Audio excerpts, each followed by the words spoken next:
2025 is the year everything changed for Princess Leonor. Imagine a nation waiting. Centuries of tradition. A young princess carrying the weight of a crown not yet worn.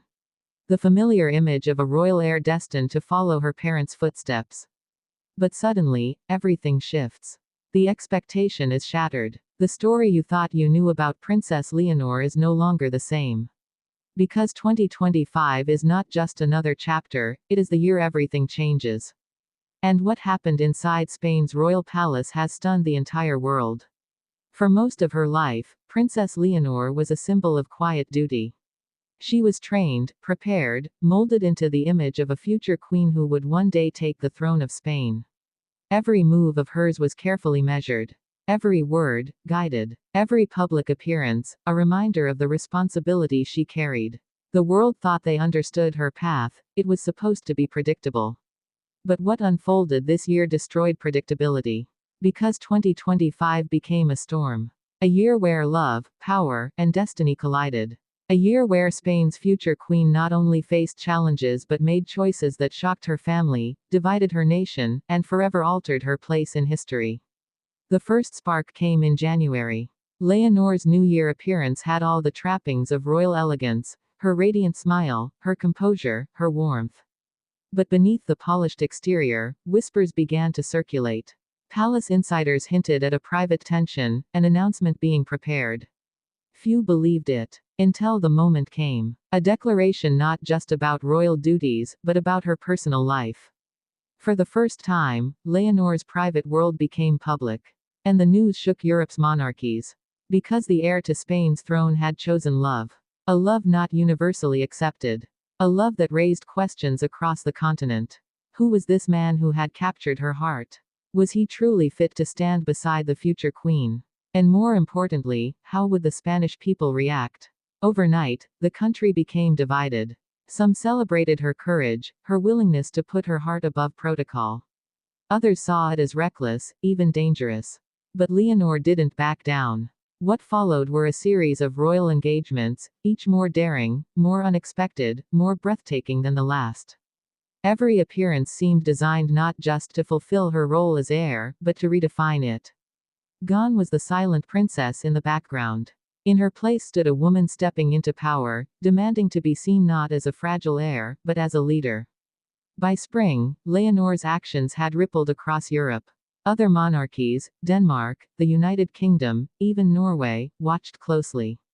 Was Spain about to witness the rise of a queen unlike any before?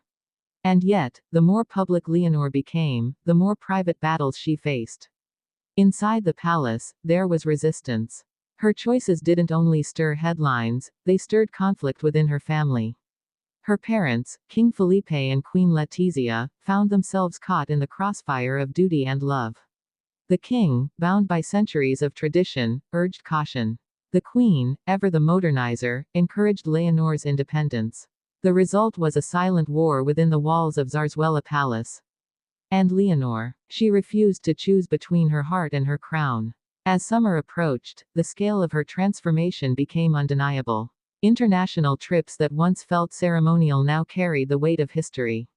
In London, she stood shoulder to shoulder with Prince William and Princess Catherine, and the British press declared her Europe's rising star. In Copenhagen, she appeared alongside Crown Prince Christian of Denmark and Princess Ingrid Alexandra of Norway, fueling endless speculation about alliances, rivalries, and even marriages. Every gesture was dissected, every smile analyzed, every whisper turned into headlines. But the most dramatic moment came in September. A single engagement that would forever mark 2025 as the turning point in Leonor's life.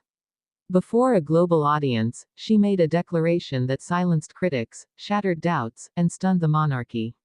She announced her engagement. Official. Irreversible. The future Queen of Spain would marry the man she loved. The reaction was explosive. Across Spain, church bells rang in celebration, while protests erupted in Madrid's streets.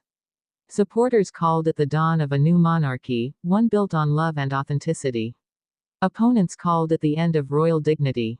But Leonor stood tall. For the first time, she addressed her people not as a princess in waiting, but as their future queen.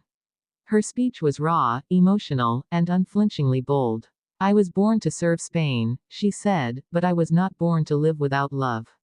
Those words, carried across headlines and social media, defined her reign before it even began. The months that followed became a whirlwind. Wedding preparations began in Madrid, drawing comparisons to Charles and Diana, William and Kate, even Queen Letitia's own royal wedding 2 decades earlier. But unlike those unions, Leonor's was not designed to fit tradition, it was built to break it. The budget soared into the billions, making it one of the most expensive royal weddings in modern history. Designers, musicians, politicians, and royals from across the globe prepared to descend on Spain for what many now called the wedding of the century. And yet, beneath the glittering surface, the tension only grew. Old wounds inside the royal family deepened. Brothers, cousins, and uncles who long envied the throne now saw Leonor's choice as a chance to undermine her. Foreign media framed her fiancé as a commoner climbing into royalty. Rumors of disapproval from the Vatican raised further doubts. Every day seemed to bring a new challenge, a new test of Leonor's resolve. But here lies the truth: instead of breaking under pressure, she became stronger. Each attack only sharpened her image as a queen of the people. Each controversy deepened her bond with the younger generation, who saw in her not just a monarch, but a mirror of themselves, flawed, brave, and human. By December, as the year closed, Spain had transformed. Leonor had transformed. The monarchy itself had transformed. What began as whispers of doubt ended as a story of defiance, courage, and destiny. 2025 was not just another year in the life of Princess Leonor. It was the year her private life became public. The year love clashed with tradition. The year Spain's monarchy faced its greatest test in decades. And the year a young woman proved that even in the world's oldest institutions, change is not only possible, it is inevitable. Because 2025 will be remembered not for scandal, not for controversy, not even for a wedding. It will be remembered as the year Princess Leonor stopped being just the heir to Spain's throne, and became the future queen the world never expected.